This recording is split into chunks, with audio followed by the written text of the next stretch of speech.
On y va ? Nous sommes députés, d'ailleurs, que ce soit des députés de droite ou de gauche, attachés à un principe, c'est que nous voulons aboutir à un budget avec, pour ma part, une priorité absolue, c'est de rappeler que nous devons diminuer le déficit.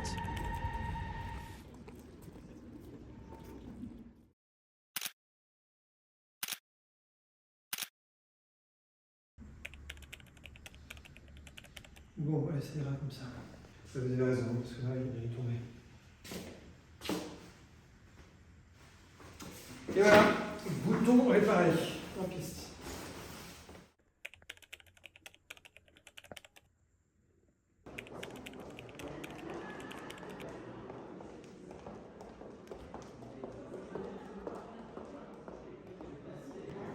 Tu me diras ce qu'il t'a dit. Ouais, tu veux que les arrivent. Moi, je vois le Premier ministre vendredi.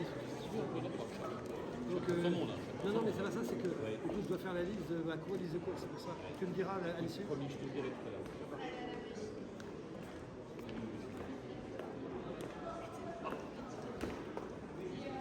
Monsieur le Président, Madame la Ministre, Monsieur le Président de la Commission des Finances, mes chers collègues, nous entamons ce soir l'examen du projet de loi de fin de gestion pour 2025.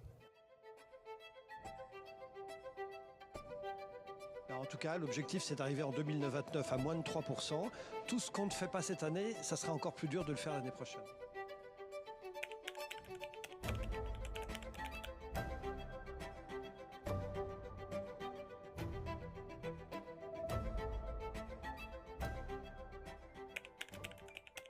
Nous devons nous rappeler quelques évidences. D'abord, la première évidence, c'est que l'argent public n'existe pas. L'argent public vient toujours de la poche des Français ou des entreprises.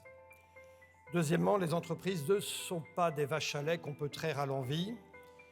Et quand on taxe une entreprise, elle répercute toujours ses coûts, que ce soit sur le consommateur, que ce soit sur ses investissements, que ce soit sur son taux d'emploi, que ce soit même sur sa localisation.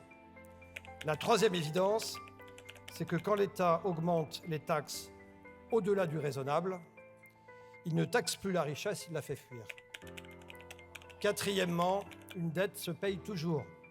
Une dette se paye toujours. Et enfin, dernier point, si nous devions avoir un objectif commun, un seul, ça serait de matin, midi et soir de penser à une chose, c'est qu'il faut que nous désendettions le pays.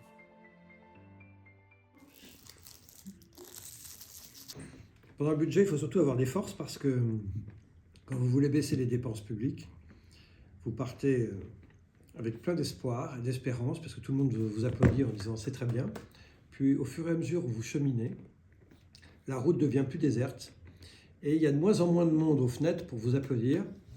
Et il y a en revanche beaucoup de gens qui sont sur la route et qui vous disent mais pas question de toucher à ma dépense. Donc on a un tout petit sujet, c'est que les Français sont dopés à la dépense publique et même les plus vertueux devant un micro, les plus libéraux dans leur tribune d'opinion, vous expliqueront que oui, il faut baisser leurs dépenses, mais pas la leur, parce que eux, vous comprenez, c'est tout à fait différent.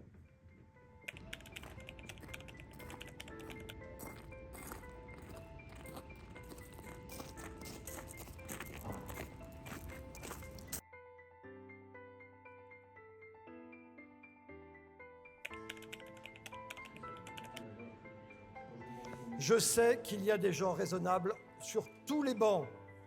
Sur tous les bancs, il y a des gens raisonnables. Et je suis certain que tous ces gens raisonnables veulent donner de la stabilité au pays.